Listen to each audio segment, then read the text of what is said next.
All over the desert regions of southwest Idaho, raging rivers carve huge trenches deep into the earth, leaving behind canyons of spectacular beauty. The Bruneau, the Owyhee River Canyon, the Snake River Birds of Prey area.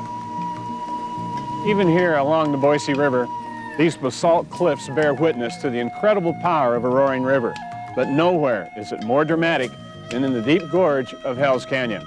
I'm Wayne Walker. Tonight, Incredible Idaho descends the Snake into the heart of Hell's Canyon.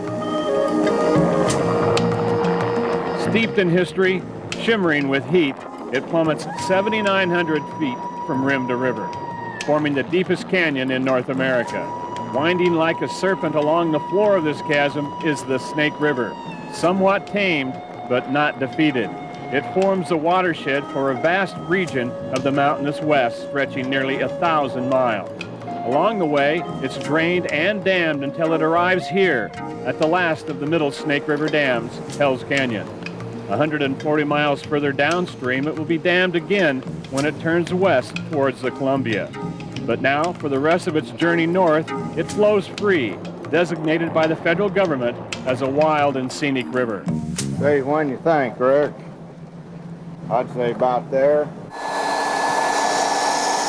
Okay, just straight forward. Right around here if you can get it. Just below Hell's Canyon Dam is the launch site for this spectacular stretch of river. Jet boats, commercial raft trips, and private floaters crowd the ramp, taking turns unloading gear and supplies.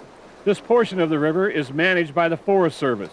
At the beginning of the year, a limited number of permits are drawn on a lottery system and launch dates are assigned. Universal signal for if you're in the water, okay.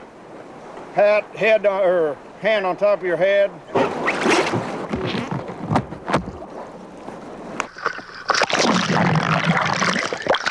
Oh, nice water.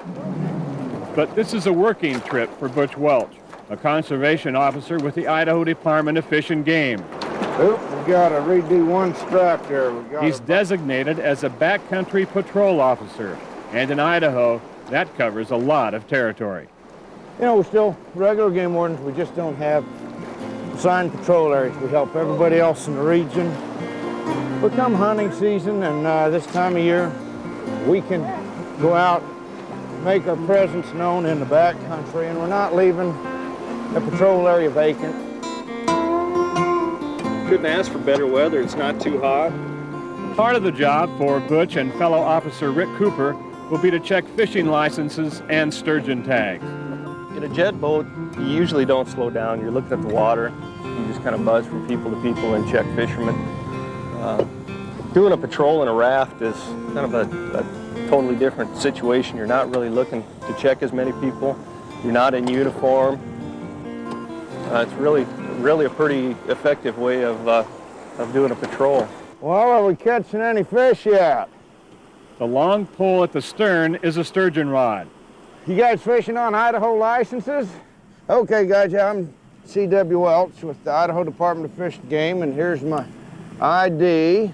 And we're down here on the river checking fishermen, seeing how everybody's doing, if they're having a good time on the river. That's not a hard thing to do down here. That's right. How long y'all been fishing? Don DeMond and his party came up from Nampa to spend a whole week in the canyon, fishing, camping, and enjoying the outdoors. The fishing's always good. The weather is always normally real nice and hot. And we just love to do this kind of thing.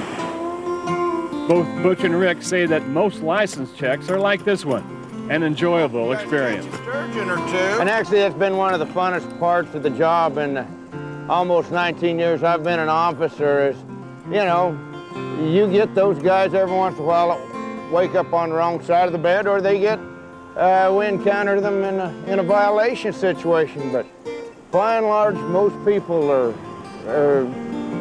decent folks. I've met some great people, good friends. They're glad to see us out, you know. More than once I've heard that. Well, it's nice to see you guys are here. The trip also gives Butch and Rick the opportunity to answer any questions anglers may have. In addition, they'll report habitat information and fishing success the wildlife and fisheries managers back in the office. Well, the only time I get to come into the canyon on a regular basis is when we do our aerial survey work for elk and for deer. And that doesn't occur but once probably every 5 years or so. And since it is from a helicopter, you're certainly looking at it from a different perspective.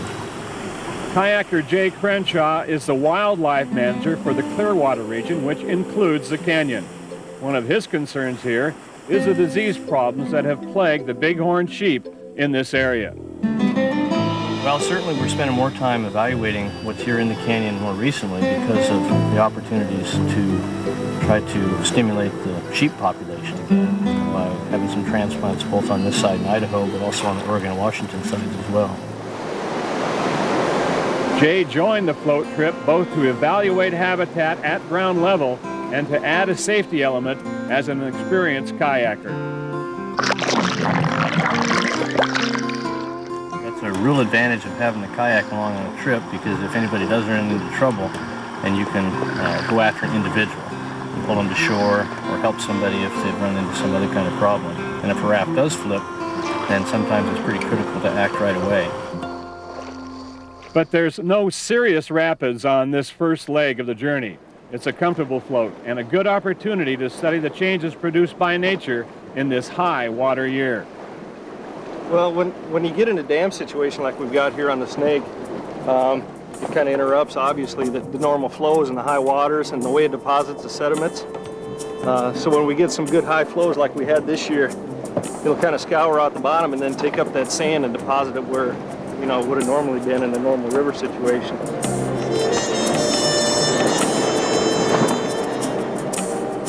It's the height of summer, long, hot sunny days and warm nights. The moon is on its downward slide, rising late at night and staying visible long past dawn. Even in this unusually lush year, the hillsides have begun to succumb to the heat. The long grasses are drying up and slowly bleaching from rich green to a faded golden brown. The world slows down here. Call it river time, and perspectives narrow to the water, the sun, the cliffs, and the ghosts of all who have traveled here over the centuries.